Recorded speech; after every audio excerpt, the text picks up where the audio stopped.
हैं 12। क्या कह रहा है, त्रिज्या 5 के उस वृत्त का समीकरण ज्ञात कीजिए जिसका केंद्र x अक्ष पर हो। तो x अक्ष पे होगा अगर केंद्र, तो उसका y नियमक तो 0 होगा, और जो बिंदु 2,3 से होकर जाता है। तो मैं यहाँ पे लिखूंगा कि माना वृत्त का केंद्र क्या ले लेंगे हम लोग, अल्फा 0 ले लेंगे, क्योंकि देखो x अक्ष पर स्थित है वृत्त का केंद्र, तो उसका y नियमक तो 0 होगा ना जी, तो केंद्र ये हो जाएगा।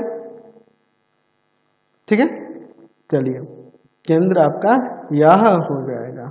ठीक है, अब यहाँ पर दिया है कि चूंकि वृत्त 2,3 से होकर जाता है तो क्या हो जाएगा, 2 माइनस का अल्फा का स्क्वायर प्लस 3 माइनस का 0 का स्क्वायर और बराबर में त्रिज्या का स्क्वायर हो जाएगा। तो अब यहाँ पर हम लोग कर सकते हैं 2 का स्क्वायर माइनस 2 गुना में अल्फा और प्लस अल्फा का स्क्वायर, यहाँ 3 का स्क्वायर यहाँ 9 कर सकते हैं, और यहाँ 5 का स्क्वायर 25। तो यहाँ हो जाएगा आपका 4, 2 का स्क्वायर माइनस का 4 alpha plus alpha square plus 9 और माइनस का 25 बराबर में 0। अब देखिए हम लोग अल्फा स्क्वायर माइनस का 4 अल्फा 9 4 13 में से हम लोग किसको घटा देंगे, 25 को। तो 13 में से 25 को घटा देंगे तो माइनस का 12 आ जाएगा। ठीक है, चलिए अब आगे देखिए, यहाँ पर हम लोग इसका यहाँ पर गुणनखंड करते हैं। तो हो जाएगा यहाँ अल्फा का स्क्वायर माइनस का 6 अल्फा प्लस का 2 अल्फा माइनस 12 इक्वल टू 0। इन दोनों में से अल्फा कॉमन कर लेंगे तो अल्फा माइनस 6 बचेगा, प्लस का 2 कॉमन करेंगे यहाँ पे अल्फा माइनस 6 बचेगा। दोनों में से अल्फा माइनस 6 को कॉमन कर लेंगे तो क्या हो जाएगा, यहाँ पर अल्फा माइनस 6 कॉमन करने के बाद अल्फा प्लस 2 इक्वल टू में 0। ठीक है, तो अब यहाँ से क्या हो जाएगा, अल्फा माइनस 6 इक्वल टू 0 और अल्फा प्लस 2 इक्वल टू 0। तो यहाँ से अल्फा इक्वल टू में 6 और यहाँ से अल्फा इक्वल टू में माइनस का 2 आ जाएगा।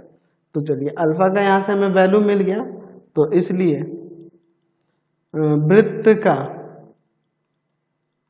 केंद्र क्या हो जाएगा, 6,0 11 माइनस 2,0 होगा, और त्रिज्या दी हुई है, त्रिज्या कितनी है, 5 है, त्रिज्या हमारे पास 5 दिया हुआ है। तो वृत्त का समीकरण क्या हो जाएगा, तो हम लोग लिखते हैं यहाँ पर वृत्त का समीकरण क्या हो जाएगा आपका, x माइनस 6 का स्क्वायर प्लस y माइनस 0 का स्क्वायर बराबर में त्रिज्या का स्क्वायर। पहला इस तरह से हम लोग निकाल सकते हैं। तो एक्स स्क्वायर माइनस का 2 इंटू एक्स इंटू 6 और प्लस 6 का स्क्वायर, यहाँ प्लस वाई स्क्वायर, और यहाँ इसको लेके इधर आ जाते हैं 5 का स्क्वायर 25 माइनस का। तो x square plus y square और माइनस का 12x, 6 का स्क्वायर 36 में से 25 को घटा देंगे तो 11 आ जाएगा। ठीक है, और बराबर में 0। ये आपका पहले वृत्त का समीकरण हो गया। या हम लोग वृत्त का समीकरण ऐसे भी लिख सकते हैं, x माइनस 2 यानी प्लस 2 कर देते हैं, और प्लस y माइनस 0 का स्क्वायर इक्वल टू में 5 का स्क्वायर। तो यहाँ से एक्स स्क्वायर प्लस का 2 इंटू एक्स इंटू 2 प्लस 2 का square plus y square equal to में 25, यही ना हो जाएगा। चलिए अब देखिए यहाँ पर x square plus y square plus का 4x, 2 का स्क्वायर 4 और माइनस का 25, तो हो जाएगा अब आपका एक्स स्क्वायर प्लस का वाई स्क्वायर प्लस का 4x और यहाँ कितना जाएगा माइनस का 21 बराबर में 0। तो ये भी हो जाएगा वृत्त का समीकरण, या ये भी हो सकता है। समझ गए। अगला क्वेश्चन